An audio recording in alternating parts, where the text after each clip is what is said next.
नमस्कार, वकालत 24 में आपका स्वागत है।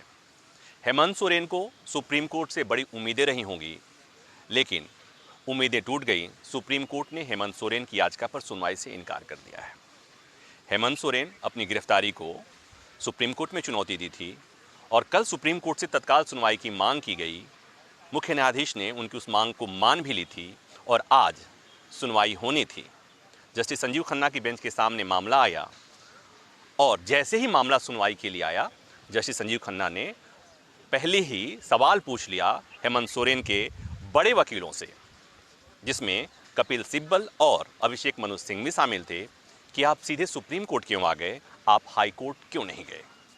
हेमंत सोरेन के वकीलों की तरफ से कोर्ट को ये बताने की कोशिश की गई कि ये मामला थोड़ा अलग है, महत्वपूर्ण है, इसलिए सुप्रीम कोर्ट को इस मामले में तत्काल सुनवाई करनी चाहिए। जस्टिस संजीव खन्ना ने ये कहा कि आपको हाई कोर्ट जाना चाहिए। हाई कोर्ट भी एक संवैधानिक कोर्ट है और वहाँ पर अपनी बात कहनी चाहिए। अगर हम सीधे सीधे आपकी इस याचिका को पर सुनवाई कर लेते हैं तो वैसे ही तमाम मामले सीधे सुप्रीम कोर्ट आएंगे, जो ठीक नहीं होगा। हेमंत सोरेन के वकीलों ने कोर्ट को बार बार कन्विंस करने की कोशिश की कि सुप्रीम कोर्ट इस मामले की सुनवाई कर ले, लेकिन कोर्ट सुनने को तैयार नहीं था और कोर्ट ने सीधा ना कह दिया कि हाई कोर्ट जाइए, अपनी बात कहिए। हेमंत सोरेन के वकीलों ने कोर्ट से एक बात और कही कि कम से कम माय लॉर्ड यही कह दीजिए कि हाई कोर्ट में जब हम जाएं तो हमारे मामले पर तत्काल सुनवाई हो जाए। सुप्रीम कोर्ट ने ऐसा भी कोई निर्देश नहीं दिया। सुप्रीम कोर्ट ने कहा कि आपको तत्काल सुनवाई की मांग भी करनी है तो आपको हाई कोर्ट ही जाना होगा, हाई कोर्ट में याचिका दायर कीजिए और वहीं पर तत्काल सुनवाई की मांग कीजिए। कल सुप्रीम कोर्ट में जब ये मामला आया और हेमंत सोरेन के वकील कपिल सिब्बल ने मुख्य न्यायाधीश के सामने तत्काल सुनवाई की मांग की और सीजेआई जस्टिस चंद्रचूड़ सुनवाई के लिए उन्होंने कह दिया कि हम देखते हैं और कल सुनवाई करेंगे, तो हमारे जैसे कोर्ट रिपोर्ट करने वालों को ताज्जुब हुआ कि कैसे सुप्रीम कोर्ट इस मामले में सीधे सीधे सुनवाई कर लेगा। उसकी वजह थी कि अगर आपको याद हो कि मनीष सिसोदिया की जब गिरफ्तारी हुई थी, मनीष सिसोदिया सीधे सुप्रीम कोर्ट आ गए थे। सुप्रीम कोर्ट में उन्होंने अपनी गिरफ्तारी को चुनौती दी थी और सुप्रीम कोर्ट से तत्काल सुनवाई की मांग की थी और इसी मुख्य न्यायाधीश ने तब मनीष सिसोदिया को कहा था कि आप सीधे सुप्रीम कोर्ट क्यों आ गए, आपके पास हाई कोर्ट जाने का विकल्प था, आप हाई कोर्ट जाइए। और मनीष सिसोदिया की याचिका पर सुनवाई से सुप्रीम कोर्ट ने इनकार कर दिया। ऐसे में ताजुब हुआ कि एक ही तरह के मामले में एक व्यक्ति को सुप्रीम कोर्ट जब हाई कोर्ट भेज दिया तो दूसरे मामले में, उसी तरह के मामले में सुप्रीम कोर्ट सुनवाई कैसे कर सकता है। लेकिन जस्टिस संजीव खन्ना की bench, justice Sanjiv Khanna, justice Sundresh और जस्टिस बेला एम त्रिवेदी की बेंच थी, तीनों ने एक साथ ना कह दिया। अब हेमंत सोरेन हाई कोर्ट जाएंगे, हाई कोर्ट में अपनी बात कहेंगे, तत्काल सुनवाई की मांग करेंगे और हाई कोर्ट से राहत मिली तो ठीक है, नहीं तो एक बार फिर सुप्रीम कोर्ट आएंगे। राहत मिलती हुई इतनी आसानी से नहीं दिख रही है। ये हाल की घटनाओं और हाल के मामलों को देखकर समझा जा सकता है।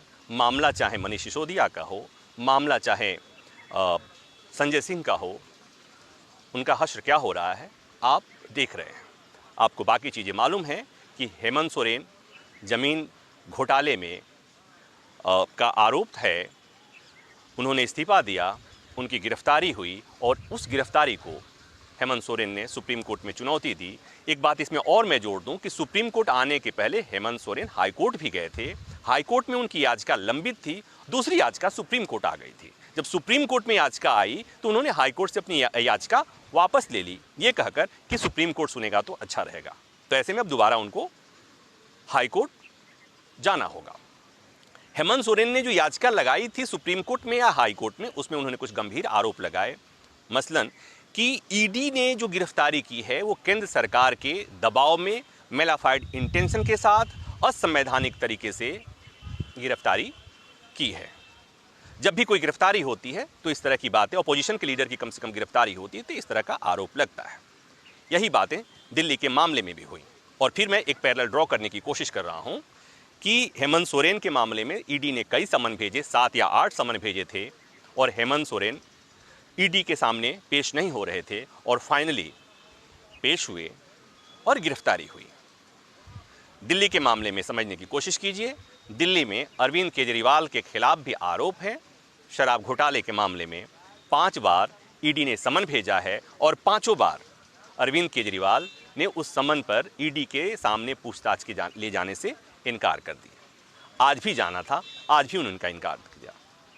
केजरीवाल का आरोप है कि ये ईडी केंद्र सरकार के इशारे पर काम कर रही है। हेमंत सोरेन ने भी सुप्रीम कोर्ट में कहा है और हाई कोर्ट में कहा था कि ईडी केंद्र सरकार के इशारे पर काम कर रही है। अपोजिशन के नेताओं को डराने के लिए सारी चीज़ें हो रही हैं। अपोजिशन के नेता केंद्र सरकार के निशाने पर हैं। तो फिलहाल इतना ही, बस इतना समझ लीजिए कि अब हेमंत सोरेन के लिए लड़ाई लंबी होगी। हाई कोर्ट जाएंगे, सुप्रीम कोर्ट भी आना पड़ सकता है और देश में जो सियासत है, ओपोजिशन के जो आरोप हैं, वो आरोपों का सिलसिला यूं ही लगातार बढ़ता जाएगा। वीडियो बना रहे हैं हमारे साथ कालीकांत झा। उम्मीद है ये वीडियो आपको पसंद आया होगा। धन्यवाद।